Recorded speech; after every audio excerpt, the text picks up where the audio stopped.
यीशु मसीह के पास आकर उन्होंने कहा पूछा, प्रभु मेरा विश्वास हटने ना पाए। हालेलुया। आज हम भी पूछे, मेरा विश्वास मुझसे अलग ना हो पाए खुदा, मुझे विश्वास से बढ़ दे खुदा। Hallelujah, hallelujah. Give me your faith, Lord. Give me such a faith.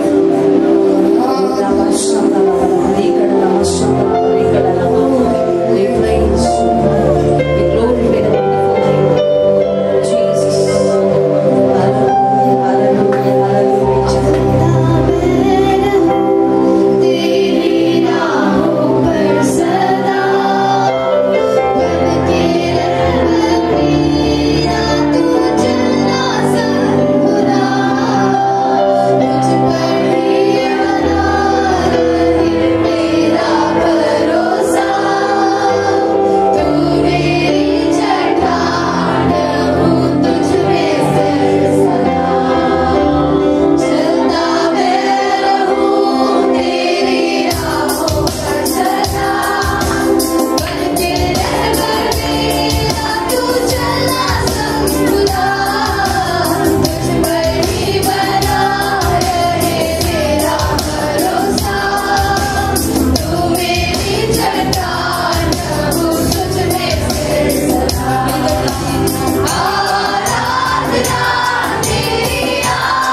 நம்முடைய பலனாய் वही हमारा बल है। இயேசு என் பலனானா यीशु ही मेरा बल है। இயேசு என்னுடைய பலனானா यीशु ही मेरा बल है। என்னுடைய பலவீனமான நேரத்தில் जब मैं निर्बलता में था, கர்த்தர் எனக்கு பலனானா मेरा प्रभु ही मेरा बल बना। ரெண்டு கரங்களை வைத்து சொல்லுமா दोनों हाथों को उठाकर कहेंगे हाँ।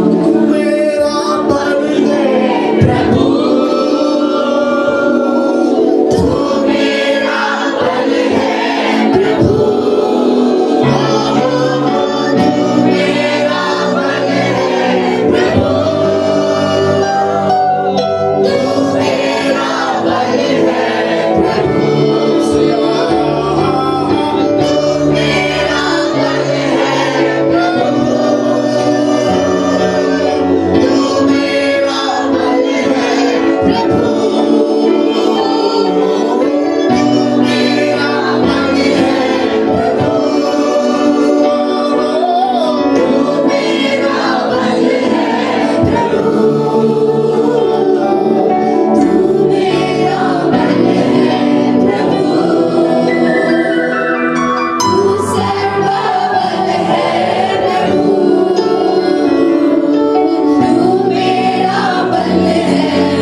ஆண்டவர் இரட்சகர் இயேசு கிறிஸ்துவின் நாமத்தினால இந்த ஆகஸ்ட் மாதத்தில் உங்களை வரவேற்கிறோம். கர்த்தர் உங்களை ஆஸ்வதிப்பார். கடந்த 7 மாதம் கர்த்தர் நம்மோடு கூட இருந்தார், நேர்த்தியாய் நடத்தினார், அற்புதமாய் நடத்தினார். இம்மட்டும் நடத்தின தேவன் இந்த புதிய மாதத்திலையும் கர்த்தர் நம்மை நடத்துவார் என்று நாம் விசுவாசிப்போம். ஆமேன். இது 8வது மாதத்தில் நாம் பிரவேசித்திருக்கிறோம். 7 என்பது ஒரு பரிபூரணத்தை குறிக்கிறது. எப்பொழுதுமே பொதுவாக நம்ம 7ஐ நம்ம அதிகமாக உபயோகிப்போம். அது ஒரு பரிபூரண ஆசீர்வாதம் என்று சொல்லி நம்ம அந்த காரியத்தில் நம்ம அதிகமாக பார்த்து கொள்வோம். ஆனால் 8 மட்டும் ஒரு சாதாரண நம்பர் நம்ம நினச்சக்கூடாது. சரிங்களா? இந்த 8வது மாதத்தில் கர்த்தர் உங்களுக்கு பலவிதமான ஆசீர்வாதங்களை அவர் வைத்திருக்கிறார். ஆமேன். இந்த 8வது மாதம் விதத்தில் பல 8 என்கிற நம்பர்ஸை நாம் பார்க்க முடியுது. அது ஒரு சில வசனத்தை நான் சொல்லுகிறேன். அது உங்களுக்கு பிரயோஜனமாக இருக்கும் நான் விசுவாசிக்கிறேன். நீங்களும் விசுவாசிங்கள். இந்த 8வது மாதத்தில் விதத்தில் எவ்வளவு நன்மைகளை செய்திருக்கிறீங்கன்னா நிச்சயமாக எங்களுக்கும் எங்கள் குடும்பத்திலையும் எங்கள் ஊழியத்திலையும் நீங்கள் இதே ஆசீர்வாதத்தை எங்கள் வாழ்க்கையில் கொடுங்கப்பா என்று சொல்லி நீங்கள் விசுவாசிங்க, ஜெபிங்க. கர்த்தர் நிச்சயம் உங்கள் வாழ்க்கையில் செய்வாராக. முதல் 8 எங்கே வருகிறது என்று பார்க்கும்போது நோவாவுடைய ஒய்ஃப், அவருக்கு 3 பசங்க இருக்கிறாங்க, சன்ஸு, 3 பசங்க, 3 மருமகள்கள். எல்லாரும் சேர்க்கும் போது 8 பேராக இருக்கிறார்கள். ஆதியாகமம் 7ஆம் அதிகாரத்தில் 13ஆம் வசனத்தில் நம்ம வாசிக்க முடியுது. அப்போ 8 பேர் அந்த பேழைக்குள்ள போகிறாங்க. ஆமென்.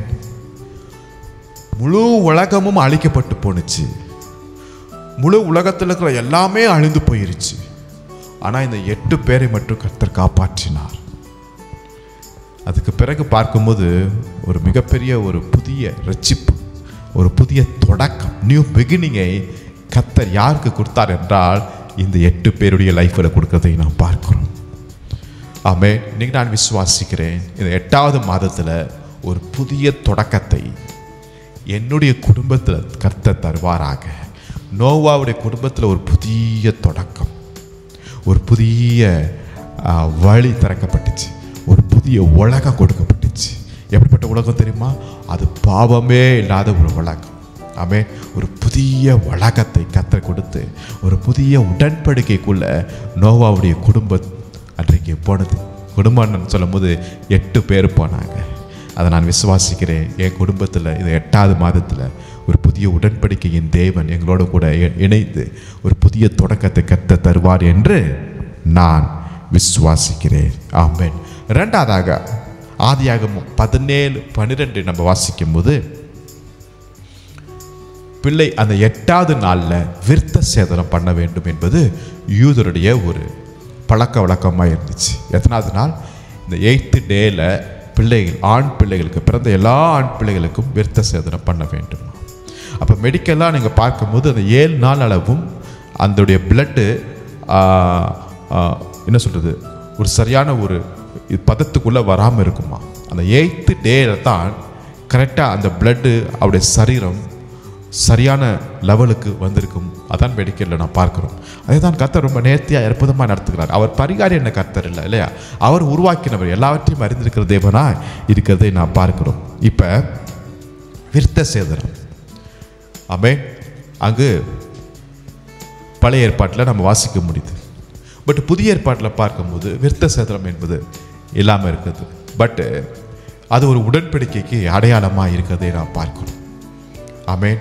அது தன்னுடைய சொந்த ஜனம் என்று சொல்லி கர்த்தர் சொல்லுகிறதுக்கு ஒரு சான்றாக இருக்கிறதை நாம் பார்க்கிறோம்.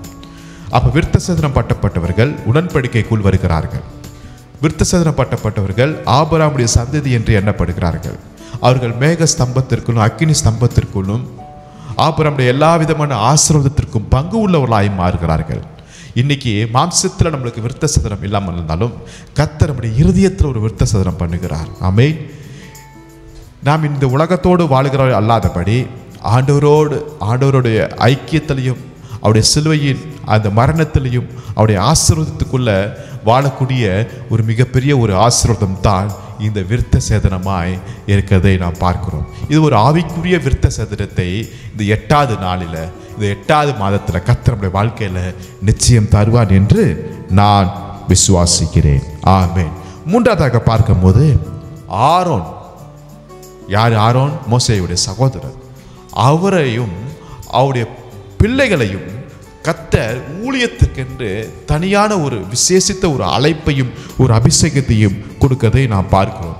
இது லேவியராகமம் 9ஆம் அதிகாரம் 1ஆம் வசனத்திலிருந்து நீங்கள் வாசிக்கும் போது இவர்களை கர்த்தர் லேவியாக, அதாவது கர்த்தருக்கென்று ஊழியம் செய்யக்கூடியவர்களாய், ஆசாரியர்களாய், ஆராதனை செய்யக்கூடியவர்களாய், பலி செலுத்தக்கூடியவர்களாய், தேவ சமூகத்தில் எப்போதும் நிற்கிறவர்களாய் கர்த்தர் இவர்களை தெரிந்து கொள்ளுகிறதை நாம் பார்க்கிறோம்.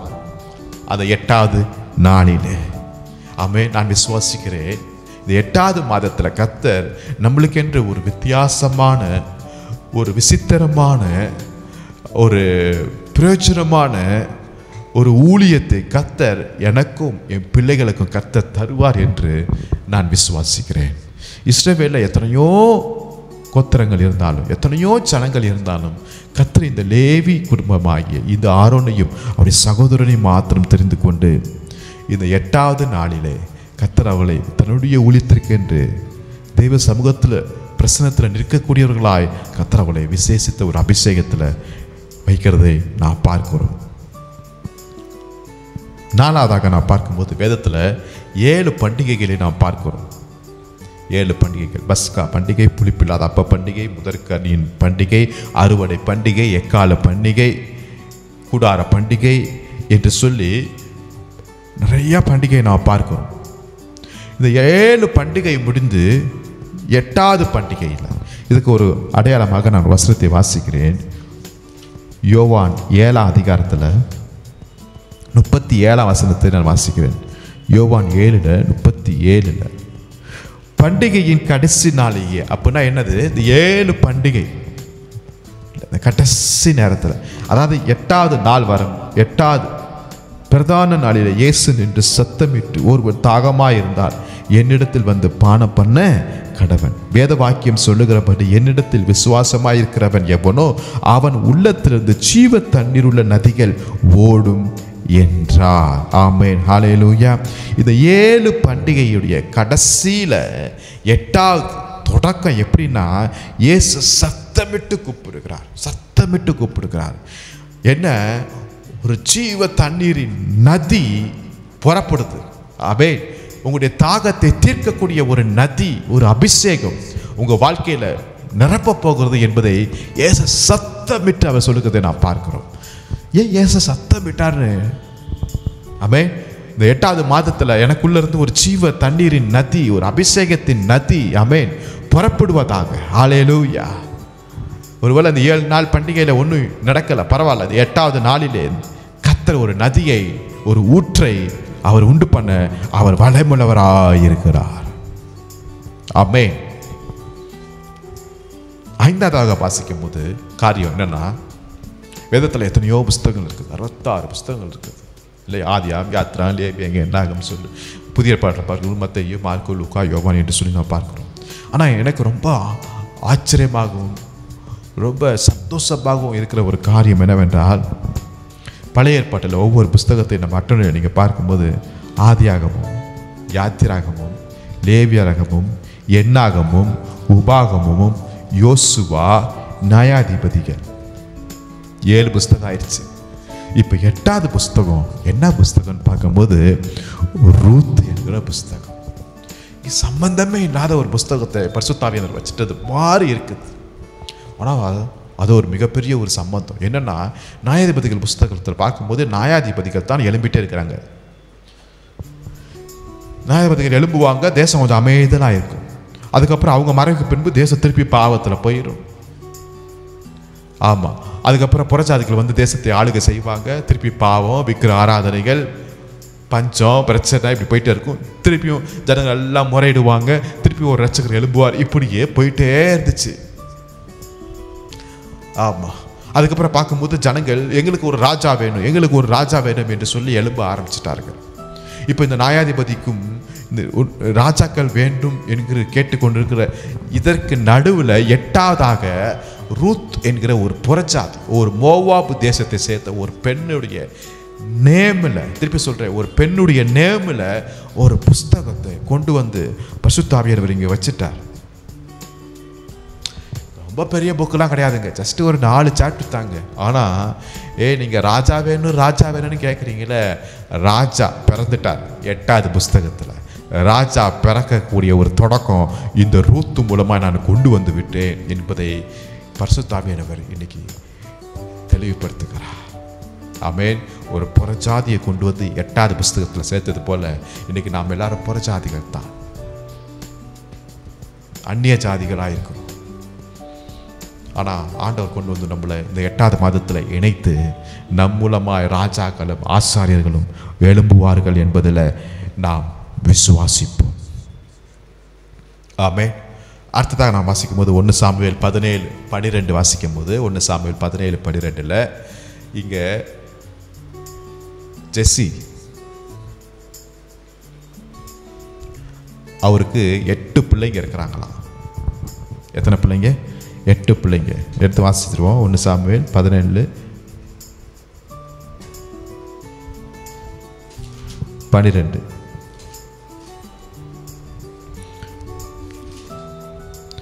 தாவீது என்பவன் யூதாவில் உள்ள பெத்லெகேம் ஊரானாகிய ஈசாய் என்னும் பேருள்ள எப்பிராத்தா மனுஷனுடைய குமாரனாய் இருந்தான்.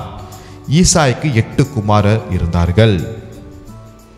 ஈசாய்க்கு எத்தனை குமாரர்கள்? 8 பசங்க, 8 ஆண் பிள்ளைகள். எல்லாம் மேலே இருக்கிற பசங்க எல்லாமே மிலிட்ரியில், ஆர்மியில், கவர்மெண்ட் எம்ப்ளாயிஸாக இருக்கிறாங்க. கவர்மெண்ட் சேலரி வருது, எல்லாம் பேர் செம்மையாக இருக்குது. ஆனால் 8வது ஒரு பையன் இருக்கிறான், அவன் பேர் தாவீது. அவர் எந்த கவர்மெண்ட்டில் வேலை செய்கிறான்னா வனாந்திரத்தில் ஆடு மேய்ச்சிட்டு கொண்டிருக்கிறான். அவங்க வீட்டில் ஒரு சாமுவேல் வருகிறாரு. அங்கே ஒரு பெரிய விருந்து, அங்கே ஒரு பெரிய பலி, அங்கே ஒரு ஆராதனையெல்லாம் நடக்கிறத கூட இது 8வது பையனுக்கு அறிவிக்கப்படவில்லை, இன்விடேஷனே கொடுக்கலங்க. கடைசி பிள்ளையை தான் ரொம்ப நேசிப்பாங்கன்பாங்க, ஆனால் அந்த கடைசி பிள்ளையை தான் ஒதுக்கி வச்சது போல காணப்படுகிறது. இவன் 8வதா பிறந்தான், ஏன் தான் பிறந்திருக்கலாம் என்று சொல்லி அவங்க அப்பா அவனை ஒதுக்கி வச்சாலும் பரலோகம் அவனை ஒதுக்கலை. இந்த 8வது பிள்ளை தான் கொண்டு வந்து சிங்காசனத்தில் உட்கார வைத்ததை நாம் பார்க்கிறோம். இந்த மாதத்தில் 8வது மாதத்தில் கர்த்தர் ஒரு உயர்வான ஒரு ஸ்தலத்தை கர்த்தர் நமக்கு தருவாராக. தாவீது காரிலும் அதே கிருபையில் கர்த்தர் நம்மளுக்கு தருவாராக. ஆமென். ஹல்லேலூயா. அடுத்ததாக பார்க்கிறோம் எலியா. நம்மை போல பாடுள்ள மனுஷன். எப்படி? நம்மை போல பாடுள்ள மனுஷன். திஸ்பியனாகிய எலியா. திஸ்பியன் என்றால் பாடுள்ள மனுஷன். திஸ்பியன் என்றால் இன்னொரு அர்த்தம் என்று பார்க்கும்போது அடிமைகளுக்கு பிறந்த பையன். ஏன்னா அடிமைகளுக்கு பிறந்தவன் தான் திஸ்பியன், ஒன்றுமில்லாதவன். திடீர் என்று வருகிறார். அதுக்கு முன்னாடி சாப்டர்ல இருந்து அவனை குறித்தோ அவங்க அம்மா அப்பாவை குறித்தோ எந்த விதமான டீட்டெயிலே இல்லை. திடீர்னு ஒன்று ராஜாக்கள் 17 அதிகாரத்தில் திஸ்பியனாகிய எலியா என்ன செய்கிறாரு? வந்து ராஜாவுக்கு முன்பாக நிற்கிறதை நாம் பார்க்கிறோம்.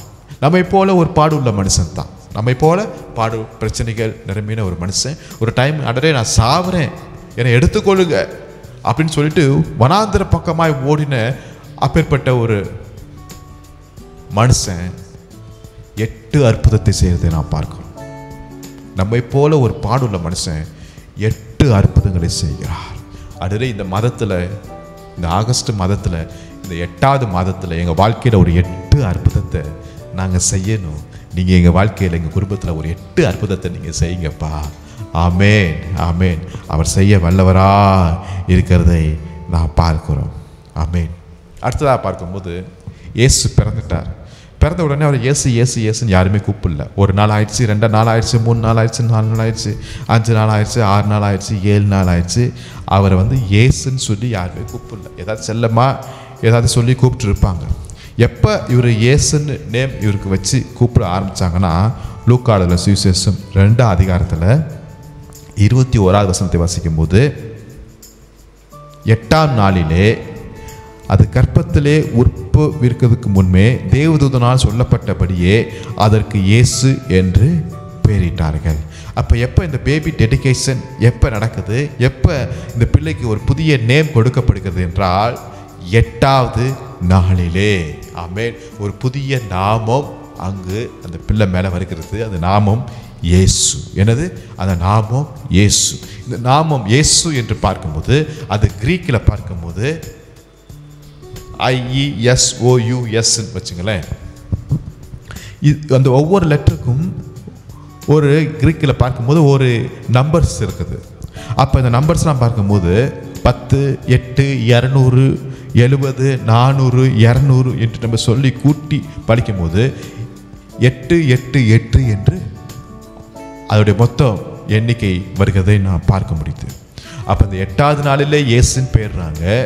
இது இயேசுடைய கிரீக்குடைய நேமுடைய நம்பர்ஸ் எவ்வளவு கூட்டு மதிப்பு தொகைன்னு பார்க்கும்போது 888 என்று வருகிறதை நான் பார்க்க முடியுது. இது மாத்திரம் தானா என்று சொல்லி பார்க்கும்போது இயேசுடைய மலை பிரசங்கத்தில் நீங்கள் பார்க்கும்போது 8 டைம் பாக்கியவான்கள் பாக்கியவான்கள் பாக்கியவான்கள் பாக்கியவான்கள் பாக்கியவான்கள் என்று சொல்லி 8 பாக்கியவான்களை இயேசு தன்னுடைய முதல் பிரசங்கத்துடைய முதல் தொடக்கத்திலேயே 8 பாக்கியவான்களை குறித்து அவர் பேசுகிறதை நான் பார்க்க முடியுது. ஆமென். கர்த்தர் நம்மளை பாக்கியவான்களாய் மாற்றுவாராக. அல்லேலூயா. ஆமென். அதே போல நீங்க இயேசுக்கும் சமாரியா ஸ்திரீக்கும் நடந்த உரையாடல் யோவான் 4ஆம் அதிகாரத்தில் நீங்கள் வாசிக்கும் போது 8 முறை தண்ணீர் என்கிற வார்த்தையை தன்னுடைய உரையாடலில் வருகிறதை நான் பார்க்க முடியுது. இயேசுவுக்கும் சமாரியாவுக்கும் பெண்ணுக்கும் நடந்த அந்த 8 முறை தண்ணீர் என்று வருகிறதை நான் பார்க்க முடியுது. அதே போல் யோவான் 20ஆம் அதிகாரம் 26ஆம் வசனத்தை நீங்கள் வாசிக்கும் போது யோவான் 20:26 நீங்கள் வாசிக்கும் போது இயேசு ஃபர்ஸ்ட் டைமாக சீசர்கள்ட்ட விசிட் பண்ணுகிறார். இது உயிர்த்தெழுந்த பிறகு சீசர்கள் யூதர்களுக்கு பயந்ததனால் எல்லாத்தையும் ரூமெல்லாம் கதவெல்லாம் தாப்பாக போட்டுட்டு உள்ளே உட்காந்துட்டு இருக்கிறாங்க, பயந்துட்டு இருக்காங்க. இயேசு என்ன செய்கிறாரு, விசிட் பண்ணுறாரு. ஆனால் அப்போ யார் இல்லைன்னா தாமஸ் என்ன செய்யலை, இல்லை. இப்போ திருப்பியும் அவர் என்ன செய்றாரு, விசிட் பண்றார். அடுத்த நாளே அவர் வரல, திருப்பியும் 7 நாட்களுக்கு பிறகு இயேசு என்ன செய்றாரு, விசிட் பண்ணுகிறார். எல்லா சீசர்களையும் அப்போ பார்க்கறது நான் பார்க்க முடியுது. ஆமென். இந்த மாதத்தில் கர்த்தர் நம்முடைய வீட்டை விசிட் பண்ணுவாராக. ஒருவேளை நீங்கள் பயந்து போய் உட்கார்ந்துருக்கலாம், இயேசு இந்த மாதத்தில் நம்மை சந்திக்கும் மாதமாய் இருப்பதாக. ஆமென். அல்லேலூயா. இந்த புதிய ஏற்பாடை பார்க்கும்போது கிட்டத்தட்ட முழு வேதத்தையும் 40 பேர் என்ன செய்கிறாங்க, 40 பேர் இந்த வேதத்தை எழுதியிருக்கிறதை நான் பார்க்க முடியுது. அதில் இந்த புதிய ஏற்பாட்டில் பார்க்கும்போது 8 பேரை கர்த்தர் செலக்ட் பண்ணார். யார் என்றால் மேத்யூ, மத்தேயு, மார்க்கு, லூக்கா, யோவான், யாக்கோபு, பேதுரு, ஜூட், அப்போஸ்தலனாகிய பவுல், இவங்களை மட்டும் ஒரு 8 பேரை செலக்ட் பண்ணி இந்த புதிய ஏற்பாடை எழுதும்படியான கிருபையை கர்த்தர் செய்றாரு கொடுக்கிறதை நான் பார்க்க முடியுது. ஆமென். ஹல்லேலூயா. கடைசியாக பார்க்கும்போது இயேசு உயிர்த்தெழுந்த பிறகு 8 இடத்துல அவர் தரிசனமாகிறார். ஆமென். 40 நாளில் அவர் 8 இடத்துல தரிசனமாகிறார். முதலாவது மரியாள், மகதலேனா மரியாளுக்கு தரிசனமாகிறார். அதுக்கப்புறம் எம்மாவூர் சீசர்களுக்கு தரிசனமாகிறார். அதுக்கப்புறம் எல்லா சீசர்களை பார்த்து அவர் பேசுகிறதை பார்க்கிறோம். அதுக்கப்புறம் தோமா அங்கே இல்லை, திருப்பி தோமா வந்தோடனே திருப்பியும் என்ன செய்றாரு, அங்கே இயேசு விசிட் பண்ணுறதை நான் பார்க்கிறோம். அப்புறம் 5வதாக 1 கொரிந்தியர் 15 நம்ம வாசிக்கும் பொழுது அங்கே கிட்டத்தட்ட ஒரு 500 மக்கள் இருக்கிறாங்க, அவர்களுக்கு முன்பாக அங்கு விசிட் பண்ணுகிறார். அதுக்கப்புறம் மத்தேயு 28 நம்ம வாசிக்கும் போது கலிலேயா விசிட் பண்ணுகிறார். அதுக்கப்புறம் கடைசியாக கலிலேயா கடலில் விசிட் பண்ணுகிறார் யோவான் 21ஆம் அதிகாரத்தில். அதுக்கப்புறம் 1 கொரிந்தியர் 15:5 7 வாசிக்கும் போது தன்னுடைய சகோதரனாகிய யாக்கோபை அங்கே விசிட் பண்ணுறதை நான் பார்க்கிறோம். அப்போ 8 இடத்துல கர்த்தர் அங்கே ஜனங்களை சந்திச்சுட்டு அவர் பரம் ஏறி போகிறதை நான் பார்க்க முடியுது. அப்படியே சொல்லிகிட்டே போகலாம். நீங்களும் நிறைய தியானிக்கலாம். வேதத்தில் இந்த 8ஆம் நம்பர் எங்கெல்லாம் கொடுக்கப்பட்டிருக்கு பார்க்கும்போது இயேசு அதே 1ஆம் அதிகாரத்தில் வாசிக்கும் போது ஒவ்வொரு நாளும் ஒவ்வொரு படைப்பு அவர் படிச்சுக்கிட்டே இருக்கிறாரு. 7ஆம் நாளில் அவர் ஓய்ந்து இருக்கிறார். இப்போ 7ஆம் நாளில் ஓய்ந்தார்னா 8ஆவது நாளையும் ஓஞ்சிட்டு இருப்பார்னா இல்லை, 7ஆம் நாளில் ஓய்ந்து இருக்கிறாரு, ரெஸ்ட்டு. 8ஆவது நாளில் நான் என்ன விசுவாசிக்கிறேன்னா அடுத்தது ஒரு புதிய தொடக்கத்தை அவர் பண்ணியிருப்பார். ஆமே. அப்போ 7 நாள் முடிஞ்சிச்சு, 8ஆவது நாள் அடுத்த ஷெட்யூல், அடுத்த ஒரு தொடக்கம், அடுத்த ஒரு பிகினிங், அடுத்த ஒரு வாரம் தொடங்குவதை நான் பார்க்க முடியுது. அப்போ இந்த 8ஆவது மாதத்தில் ஒரு புதிய தொடக்கம் நம்ம வாழ்க்கையில் உண்டாகட்டும் என்று நான் விசுவாசிக்கிறேன், நான் ஜெபிக்கிறேன். கர்த்தர் உங்களை ஆஸ்வதிப்பாராக. நல்ல பிதாவை நன்றியோடு ஸ்தோத்திரிக்கிறோம். கிருபையும் இரக்கம் நிறைந்தவரே, இத்தனை மாதங்காலமாய் நீர் எங்களோடு கூட இருந்து எங்களை நடத்தின தேவன், தொடர்ந்து இந்த 8வது மாதத்திலையும் கர்த்தருடைய காரம், கர்த்தருடைய கிருபை, கர்த்தருடைய ஆசீர்வாதம் எங்கள் வாழ்க்கையில் நிறைவாக இருக்கும்படியாக நாங்கள் ஜெபிக்கிறோம் ஜெபிக்கிறோம் ஜெபிக்கிறோம் ஜெபிக்கிறோம். விதத்தில் 8 எங்கெல்லாம் குறிப்பிட்டப்பட்டிருக்கிறதோ அங்கெல்லாம் ஒரு புதிய தொடக்கத்தை நீங்கள் வச்சிங்க, புதிய ஆசீர்வாதத்தை வச்சிங்க. அன்றே அதே ஆசீர்வாதத்தை, அந்த நம்பருக்குரிய அந்த ஆசீர்வாதத்தை அந்த கர்த்தர் எங்கள் வாழ்க்கையில் நீங்கள் உங்கள் மூலமாக நாங்கள் பெற்றுக்கொள்ள எங்களுக்கு கிருபை பாராட்டுவீராக. ஆசீர்வதிக்க உங்களுடைய நாம மகிமைப்படுவதாக. மீட்பர் இயேசு நாமத்தில் ஜெபிக்கிறோம் எங்கள் நல்ல பிதாவே. ஆமென் ஆமென். கர்த்தர் உங்களை ஆசீர்வதிப்பாராக. Thank you. Praise the Lord. God bless you.